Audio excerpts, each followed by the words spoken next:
And that's about where it goes. So the spinner's going to be uncut? The spinner is uncut. The way the instruction manual has it with the Zenith cowl, we fit the bottom cowl first. First thing to do is to go out and find a piece of just scrap chipboard somewhere about 3/4 of an inch thick, cut a 9-inch hole diameter circle out of it, and then you can take your old prop flange, and you can drill or mark a circle around that and use that to make your cutout for the center section here.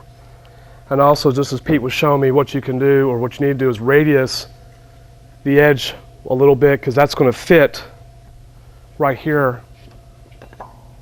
See, there's a little bit of a radius on the prop flange. That way it'll fit nice and flush on top of that. So once you got that thing made, and then the other thing you need to do is, once you set it in there, drill a couple of holes through the prop flange for it, so you can stick your prop flange bolts, or the bushings through the prop bushings through here, to help hold it in place. This one's going to argue with me.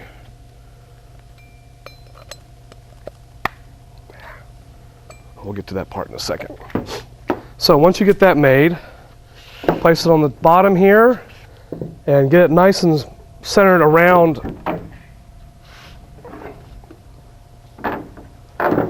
the bump out for the spinner. That's where the spinner is going to go. Place nice and even there, and then screw it into the bottom of it.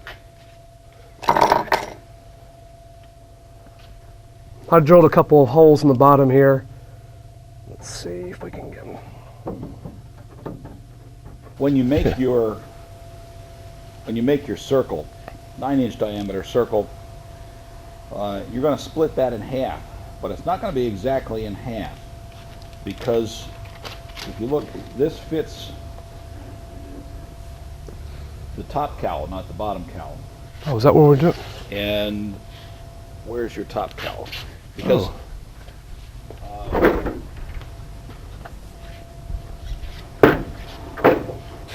on the top, there's more distance here than there is on the bottom. So when you go cut this out, this will fit the top. Well, this doesn't seem to fit either one very well. Now maybe this does do the bottom. But anyway, the point is, when you cut these, don't just cut it right smack in half. Set it up against your top cowl when you have the whole circle here, and mark off where you got to cut it, and you'll wind up with 60% on the top and 40% on the bottom, maybe, or something like that. Based along the joggle? Yep. Yep. You don't want it to come up into the joggle, because then when you've got it up on your airplane and you're trying to put the top cowl down on it, then it may get in the way. Okay, take that. And does everybody understand? Give me your spinner plate there. Well, basically, if you set the bottom cowl, the top cowl is going to fall into place, because it gets cam locked to the bottom cowl. But the objective of this is to get the right spacing between the cowl and the spinner. So here's your spinner plate, and that's about 3/4 of an inch wide, and that's going to sit, actually, this is a little too wide. This is 3/4 of an inch. That's going to sit there. So it's going to hold the spinner away from the cowl the width of your prop hub, the width of the flange on the prop hub. So since we have 3/4 here and 3/4 here, we have the prop hub as additional spacing, so you'll get roughly that 1/4 inch spacing between cowl and prop hub by doing that. That's the only reason to have this there. It helps position the cowl onto the hub, but this is what provides your spacing. 3/4 inch should be just about right. Okay, the next thing it is, if somebody can grab that side, you start to slide it up into place and get it onto the back side of the prop flange here. get those up on. There we go.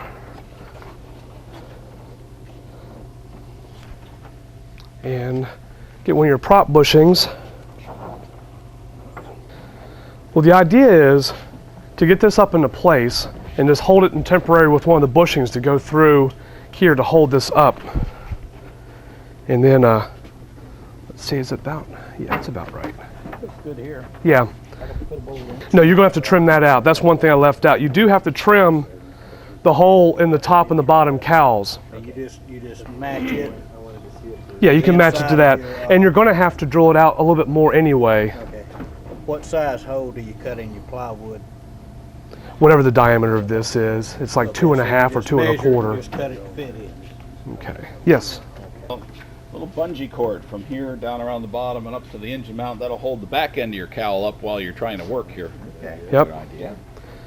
Well, since we can't get the prop bushing right through here right this minute, it's just not going to go. And like Pete was saying, you can use a bungee cord around, and then the next thing to do is to sit there and get some tape and put tape along the sides there to also hold the cowl up. And what you want to do is get a real nice tight fit all the way down around the sides. Once you have all that in place, you can mark 4 evenly spaced holes all the way around along the sides and put an 1/8 inch, drill an 1/8 inch hole through it and put an 1/8 inch cleco in there. And that'll mark your spots for your side screws for the nut plates. So you're holding these on with regular nut plates, and then you're using Cam locks, yeah. Cam locks. Cam locks to the top and the sides. Okay. We get that So- hardware with the finishing kit, don't we? Yes. Yep. Just go over again real quickly. Get your donut put on here. This gives you a spacing from front to rear. And once you get that in place, tape it up, bungee cord it, whatever you need to do to hold it up in the back. The upper the joggle goes along the upper longeron, line with the upper longeron, and then start drilling from the top. And cleco it, pull it down the side, drill another one, cleco, pull it down the side, and end up with the slop at the bottom of it. Now trimming.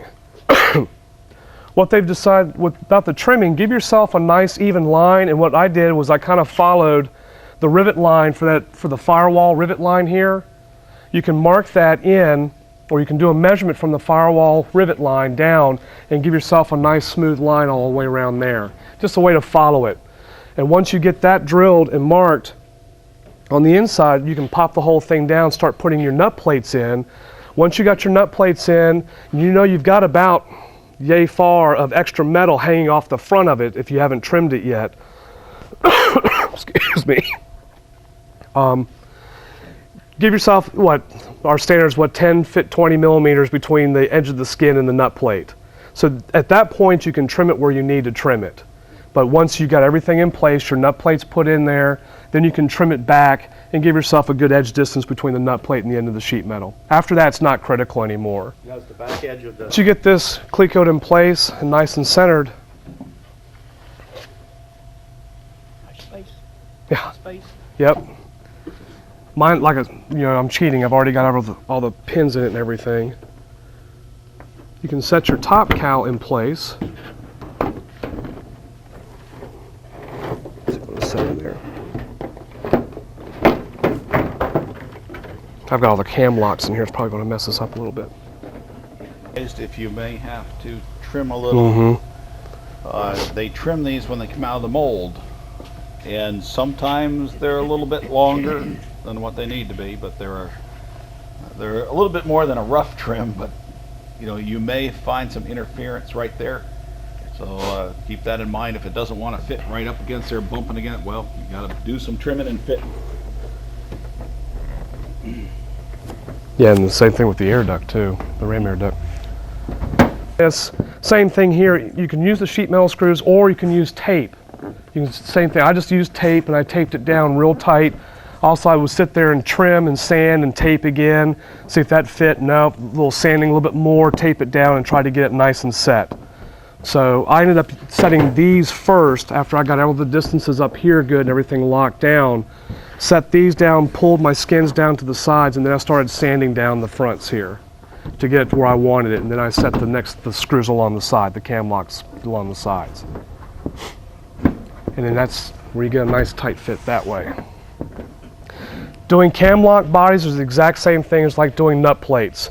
Take one, make yourself a jig out of it, wherever you want, where your reference point is, set it down, drill your two 3/30 seconds pilot holes, or that's what it's going to be, is 3/30 seconds rivets, and then you rivet them to the back side. And then the cam locks, these are little cam locks. Once again, these aren't necessary, but they, after a while, taking them in and out, they do make your life a little bit easier. Just like Cleco pliers.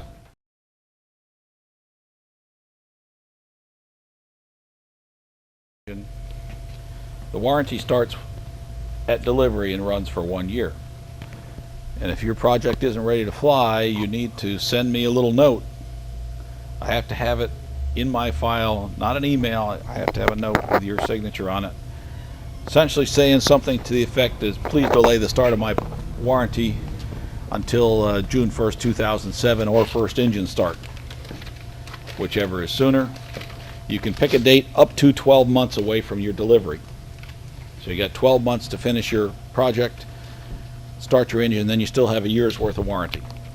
I've had my engine for 6 weeks. Can I send you a letter now that says Yep. that? Okay. Sure, at any time. Okay. Anytime. I need to send you one. Yeah. So you have no warranty then? We'll, you know, this, as far as I know, us and the South African dealer are the only ones that have that arrangement with Jabiru. Because we have agreed with Jabiru that we will accept some things on this warranty thing rather than them. And that's the deal we have. And the extension is automatic as long as I have that in my file, because when I go to Jabiru, that's the first thing they'll ask me for. And we'll have to fax that over, and I got to have your signature on it. Not an email, not electronic, but that's the way it has to be. You haven't been beaten up too.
Okay, some other technical features of the Jabiru engine.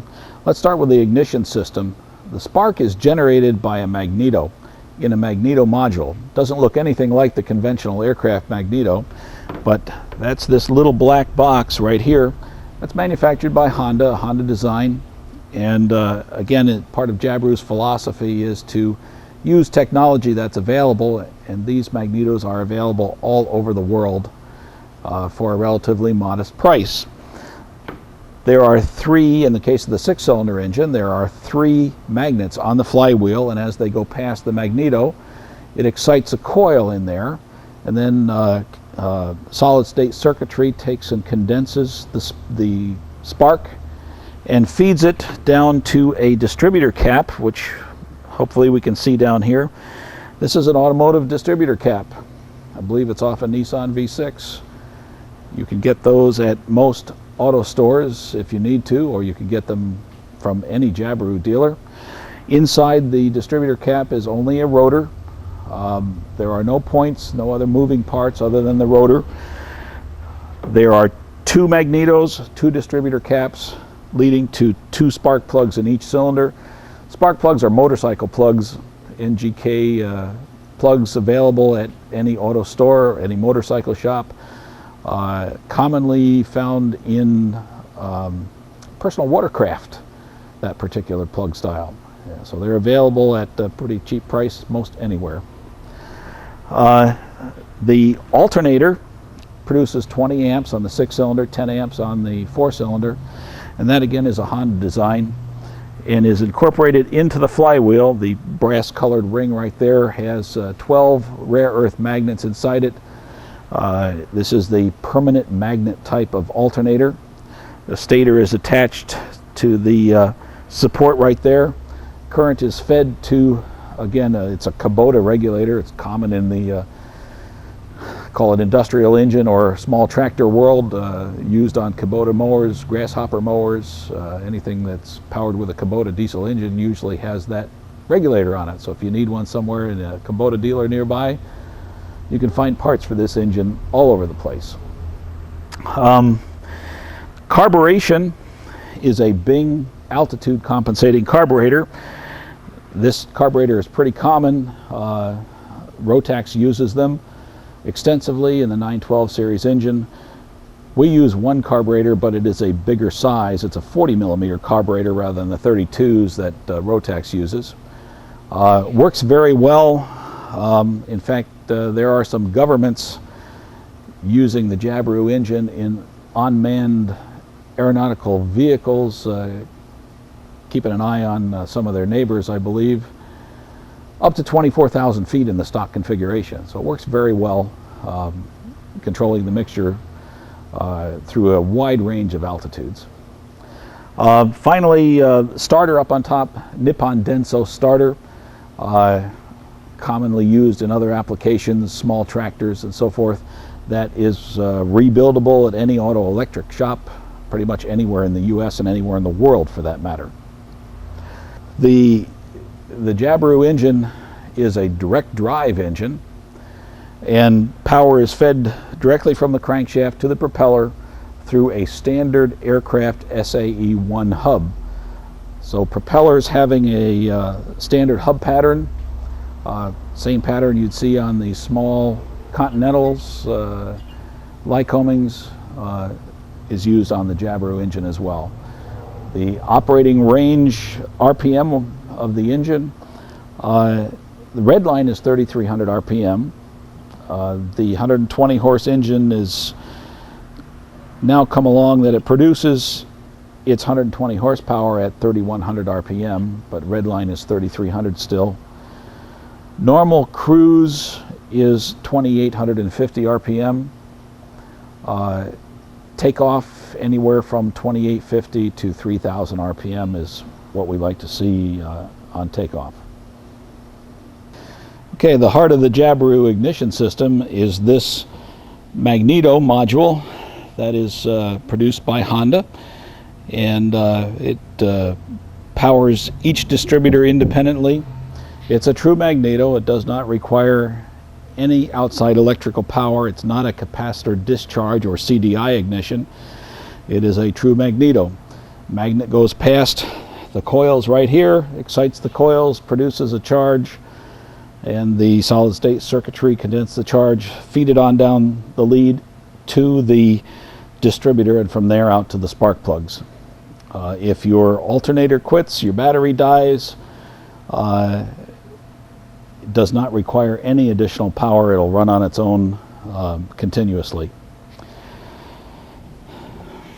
Here's an example of the Jabiru alternator. This is the 20 amp alternator from a 3300 engine. As you can see, it is the permanent magnet type.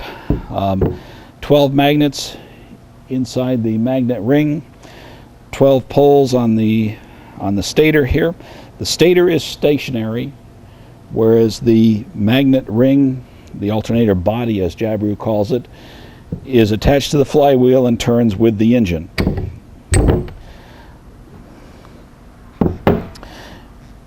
Here's a cylinder head that we have off an engine right now that we're going to be demonstrating in our engine maintenance and rebuild seminar this weekend. We took this head off. As you can see, this is machined from a solid piece of aluminum billet. Valve seats are inserted in the head in a special process where the head is heated up to over 500 degrees, and the valve seats are immersed in liquid nitrogen to cool them as much as possible, and then very quickly they're put on there and pressed. It's an interference fit. The valve seats are actually larger than the hole that's cut in the head, and the only way we can get them to fit is to expand the head and contract the valve seat. Then after they're in there, they are ground to the right angles and valves are inserted. These are automotive valves, not off the shelf again, but sourced from an automotive manufacturer. The length of the stem is a little bit different than what you'd find on a valve off the shelf. So they are manufactured specifically for Jabiru. But again, they're at a relatively modest price. I think a valve is about $40. Jabiru makes their own heads, their own rocker arms, make their own push rods. They make their own camshafts, their own crankshafts, and the few items that Jabiru doesn't make, they are automotive parts sourced from the automotive industry. Here's a cylinder barrel. Again, this starts life as a 7-inch diameter steel bar. The core is cut out of it on a CNC machine, and then that core is hung on a tooling board and becomes the connecting rod. Then the machine cuts out the rest of the fins, the skirts, and everything else, smooths out the bore. These are not, this is not a straight cut in there. It is a tapered cut inside these cylinder barrels. I brought along a piston, wrist pin, and connecting rod. This is the connecting rod that is made from the core of the cylinder barrel. The cap for the connecting rod is made out of raw stock. There's not enough length in the barrel to make the cap as well. The piston, this is your General Motors World Engine piston, again with a third ring groove cut in it for an oil scavenger ring, and then the grooves for the circlips on the side here are deepened, and a stronger, stiffer circlip is used. That pretty much tells a lot of the story of the inside of the engine. Some other common parts, main bearings that you'd find on the crankshaft. When we rebuild engines, those main bearings come in a little envelope that says Isuzu on them. You can get those bearings not only from Jabiru but from any Isuzu dealer. The thrust bearings on the crankshaft come in a little envelope that says Toyota on them. Again, a common part, therefore not a very expensive part. Rod bearings are the same. Those are Isuzu's. It's very easy to rebuild a Jabiru, and from an aircraft standpoint, very inexpensive to rebuild a Jabiru. When we're talking about rebuilds, a couple of points. Jabiru does not insist that their engine be sent back to some service center for rebuild. We do allow field rebuilds. It's a very simple engine, and any mechanic who has much aircraft engine experience at all can rebuild this engine with just common tools and without much trouble. There's a complete rebuild manual that comes with the engine, and if you just follow it step by step, in Chapter 6 there's 120 some numbered paragraphs, and if you do those in order, at the end of that section your engine will be spread out in pieces on the bench in front of you. Section 7 tells you what to measure for wear and tolerance. Once you've done that, Section 8 goes into the reassembly, starting with sub-assemblies like Conrads onto the crankshaft and sub-assemblies on from there. And again, that's a numbered paragraphs, and if you check them off as you go through them, when you're all done, the engine will be back together on your workbench ready to test run. One of the main advantages of Jabiru engines over some of our competitors is that we are air-cooled and we're direct drive. That makes our engines a lot less complex and a lot lighter than most of the competitors. Direct drive, we eliminate all the problems and issues with gearboxes and gears and bearings and clutches going bad in gearboxes. And being air-cooled We eliminate water radiators, water pumps, and just a lot of other hoses and systems that add weight, complexity, and really don't give you anything additional for performance. Jabiru makes it easy to install the cooling systems on their engines by providing these fiberglass baffles, plenums above the cylinder heads. If you install them properly with the inlets lined up with the inlets in your cowl and the proper amount of inlet versus outlet area, that's all you have to do to make your engine cool correctly. You don't have to cut out dozens and dozens of pieces of tin to make baffles and put silicone gasket material in there. You just bolt these on top of the engine and it takes care of your cooling for the most part. A few adjustments here and there and you're good to go. Jabirus are available for many different kinds of airplanes. Jabiru Australia manufactures about 25 different kinds of firewall forward kits, mounts, and cowls for different airplanes around the world. That's in addition to the ones that Jabiru USA manufactures. For more information on whether the Jabiru engine is a good fit for your project, you can visit our website at www.usjabiru.com or send us an email at info@usjabiru.com or give us a call. Our phone number is 800 Jabiru 1. Be happy to talk with any home builders.